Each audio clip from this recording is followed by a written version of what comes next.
Welcome student, I am Sarita Bhardwaj. Today we continue the organic chemistry and today our topic is SN1 reaction. Means substitution nucleophilic unimolecular reactions.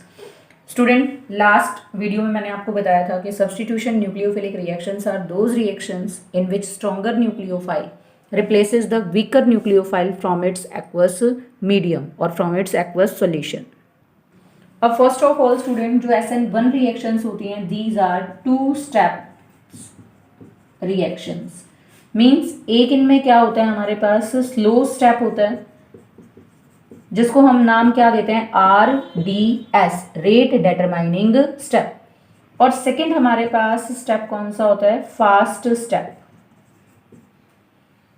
तो student firstly it is a two step reaction one is the slow step that is known as the rate determining step and second is the fast step. Secondly, student, there is the formation of reaction intermediates.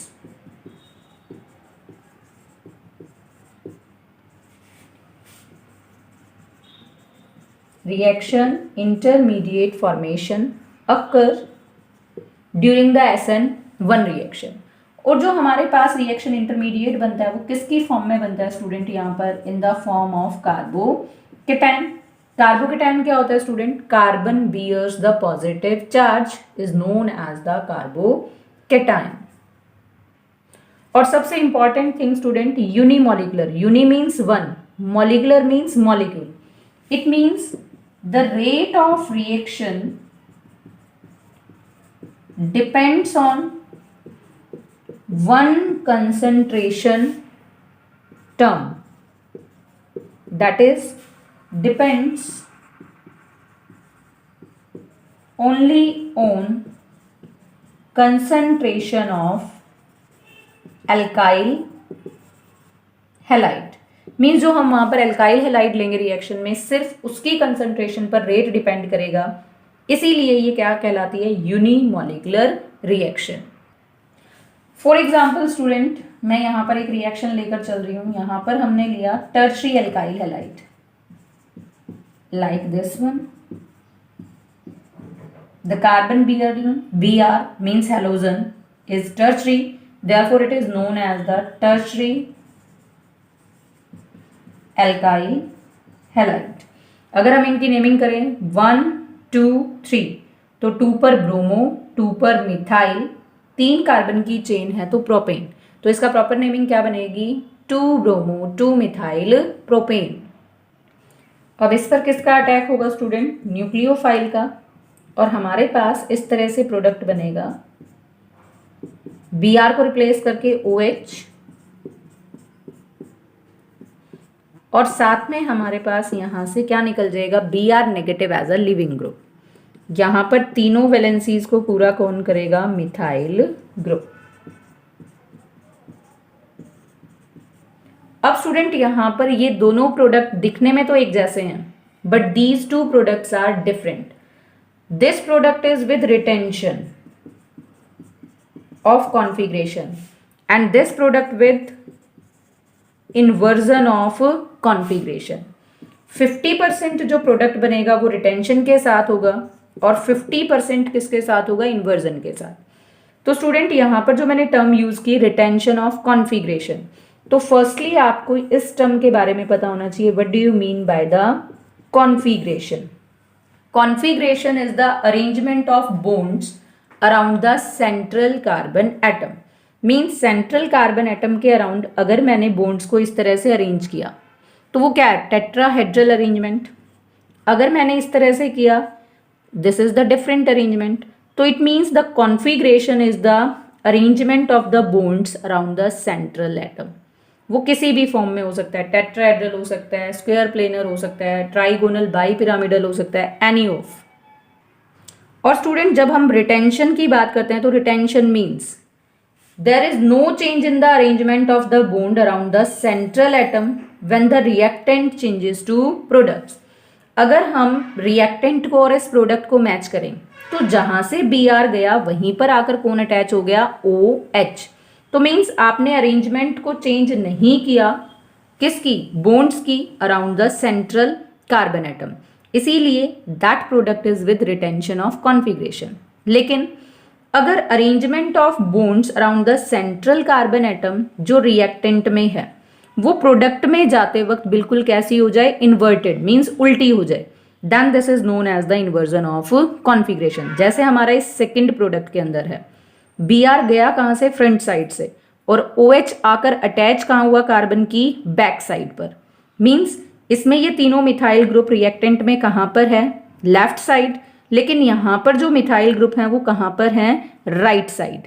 It means the configuration around the carbon is just inverted and opposite, therefore it is called the inversion of configuration.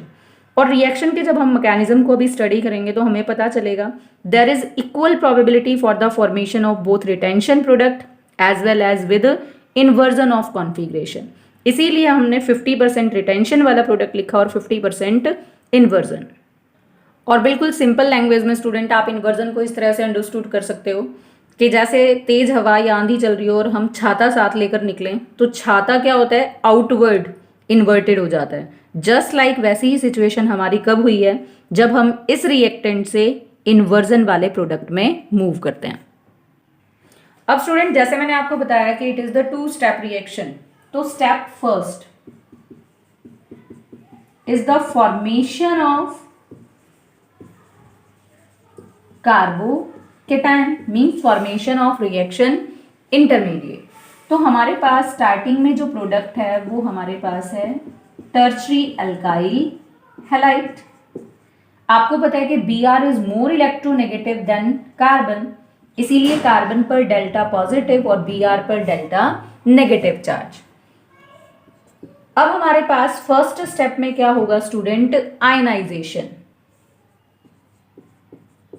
Ionization means breaking of the bond and formation of the positive and negative ions. तो जो carbon और Br का bond है, that bond is cleaved and there is formation of the product, this one, there is the formation of carbon bearing the positive charge known as the carbocation।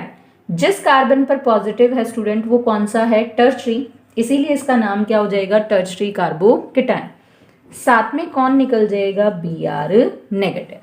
अब student जो carbocation है उसका structure कैसा होता है, planar, means all the 3 bonds exist within the plane of the board। Means आपको ये board नजर आ रहा है तो ये तीनों बॉन्ड भी इसी बोर्ड के प्लेन में हैं, therefore the structure is known as the planar। अब स्टूडेंट जो ये आयनाइजेशन फर्स्ट स्टेप है, ये स्टेप कैसा है हमारे पास, स्लो है, तो हमें टाइम मिल जाएगा रिएक्शन के रेट को डिटरमाइन करने का, इसीलिए इसको हम नाम क्या देते हैं, रेट डिटरमाइनिंग स्टेप।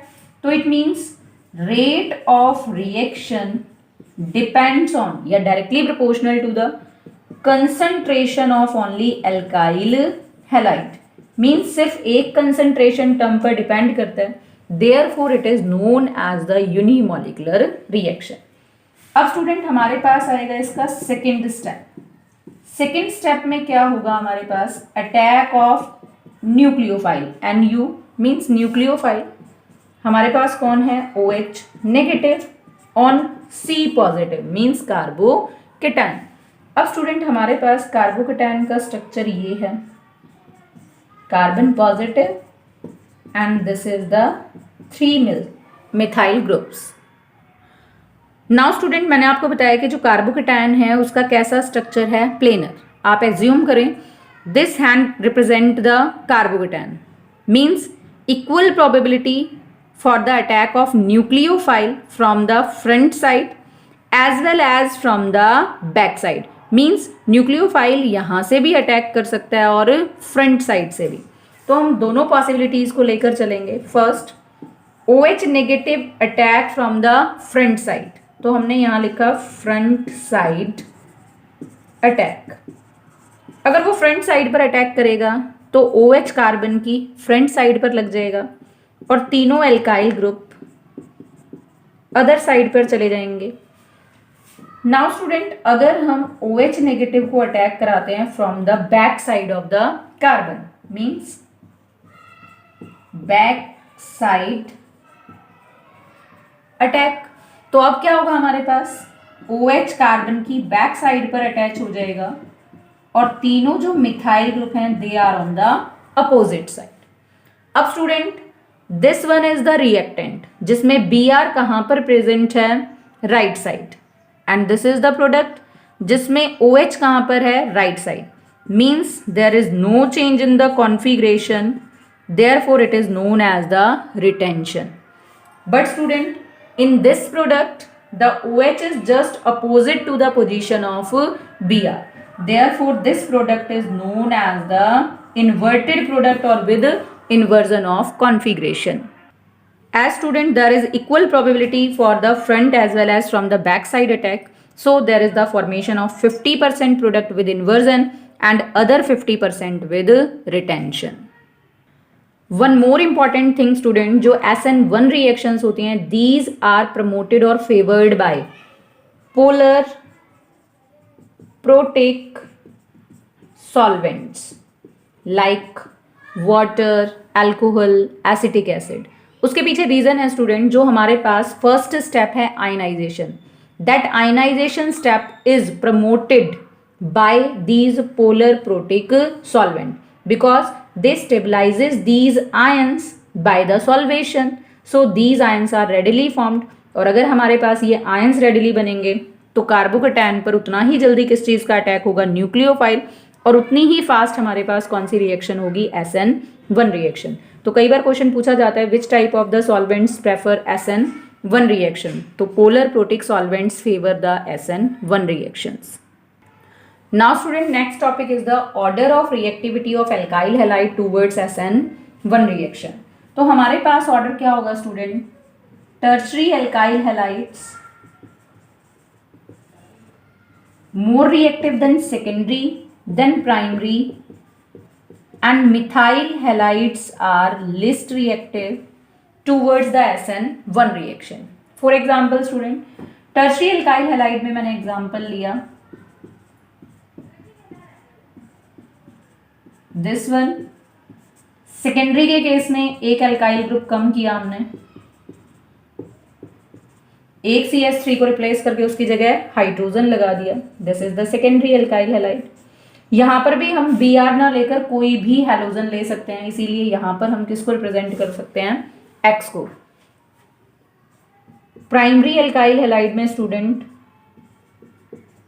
दो मिथाइल को रिप्लेस किया और दो हाइड्रोजन लगा दिए X, and in case of methyl all the CH3 replaced by the hydrogen। तो ऑर्डर ऑफ रिएक्टिविटी टर्शरी सबसे ज़्यादा रिएक्टिव है और मिथाइल सबसे कम रिएक्टिव है। उसके पीछे रीजन क्या है स्टूडेंट, जो फर्स्ट स्टेप है उसमें हमारे पास क्या है, ionisation, that result into the formation of the carbocation. More stable is the carbocation formed, means readily it is formed, और जितना जल्दी से कार्बोकेटायन मीन्स फर्स्ट स्टेप होगा उतना ही जल्दी सेकंड स्टेप होगा और उतना ही फास्टर हमारे पास क्या होगी, रिएक्शन। तो स्टूडेंट अगर मैं यहाँ से इस बॉन्ड को क्लीव करूं तो मेरे पास कौन सा कार्बोकेटायन बनेगा, यहाँ से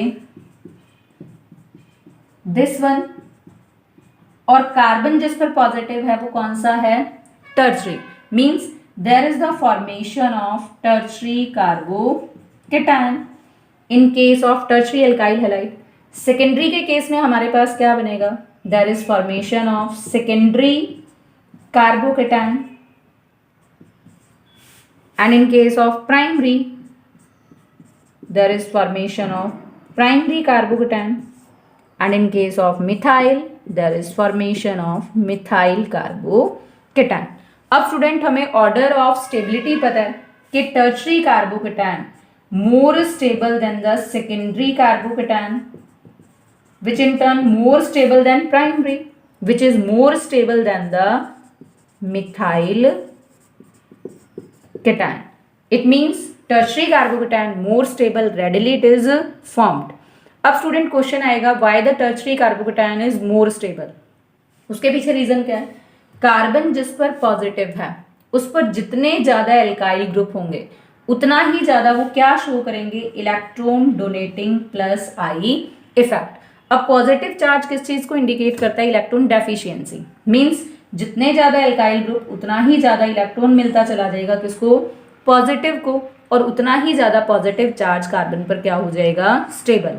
या हम दूसरी लैंग्वेज में क्या बोल सकते हैं student, more is the alkyl group on the carbon having the positive charge, more is the dispersal of that positive charge and more is the stability of the carbocation. अब स्टूडेंट मैंने कहा कि dispersal of positive charge, इसको आप normal example से understood कर सकते हो कि एक तो वजन है 5 किलो, उसको एक बंदा उठा रहा है, और एक वही 5 किलो वजन को कोई 4 बंदे उठाएं, तो उसमें क्या होगा, वो 5 किलो जो वजन है that must be distributed in between the 4 person. तो इसका मतलब क्या होगा, सबको थोड़ा थोड़ा लगेगा and that must be stabilise and easy carry forward.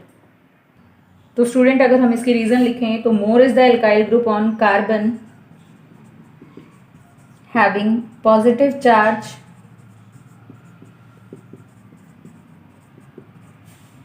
more is the plus I means electron donating effect, more is the dispersal या more is the stability of carbocation, और जितना ज़्यादा स्टेबल होगा रेडिली और इजीली इट इज फॉर्म्ड